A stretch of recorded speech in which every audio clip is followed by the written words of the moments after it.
오늘은 은혜를 예루살렘으로 라는 제목으로 말씀을 나누겠습니다. 오늘 고린도전서 16장은 고린도 교회에 보내는 첫 번째 편지의 마무리입니다. 바울은 첫 번째 편지 마무리 인사에서 뜻밖에도 성도를 위하는 연보에 대해 이야기하고 있습니다.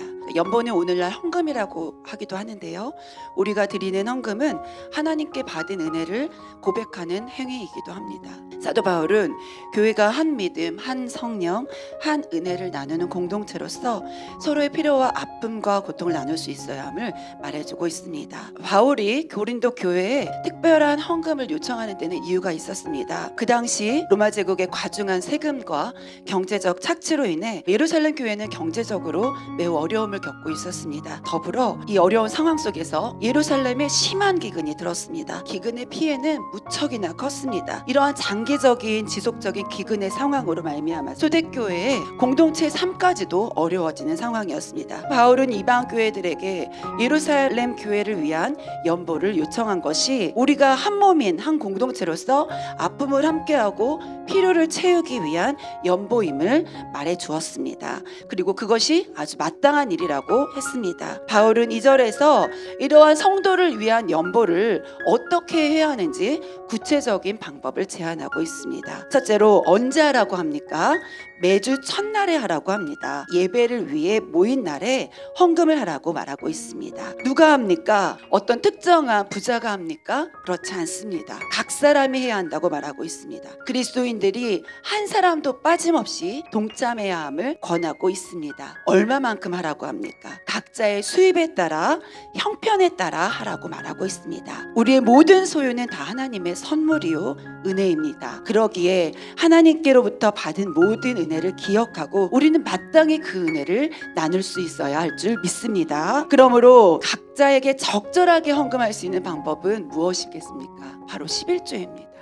많이 받은 은혜를 많이 드리고 적게 받으면 적게 드리고 각자의 형편과 상황에 맞게 드리는 것이 11조입니다. 바울은 이렇게 모든 성도들이 각자의 형편에 따라 헌금을 하라고 권하고 있습니다.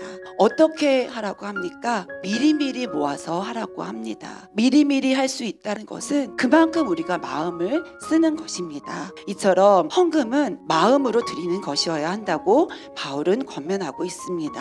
그리고 어떻게 사용한다고 합니까? 고린도 교회의 헌금이 핍박과 기근으로 약해진 예루살렘 교회를 위해 사용될 것이라고 말하고 있습니다. 사도 바울은 연보를 너희의 은혜라고 표현하고 있습니다. 물질이라고 표현하고 있지 않습니다. 교회의 몸을 세워가는 데 드려지는 헌금은 하나님의 은혜를 받은 자로서 성도들과 함께 나누는 것이기 때문입니다. 그리스도를 믿는 믿음 안에서 한 몸을 이루고 있는 한 공동체이었기 때문에 예루살렘을 섬기는 일은 매우 당연한 것이라고 바울은 말하고 있습니다. 바울은 고린도 후서에서 마게도니아 교회 또한 극심한 가난 가운데 있었음에도 불구하고 풍성한 연보를 준비하여 모범을 보여주었다고 말하고 있습니다. 마게도니아 교회가 이렇게 할 수 있었던 것은 하나님께서 주신 은혜를 기억하였기 때문입니다.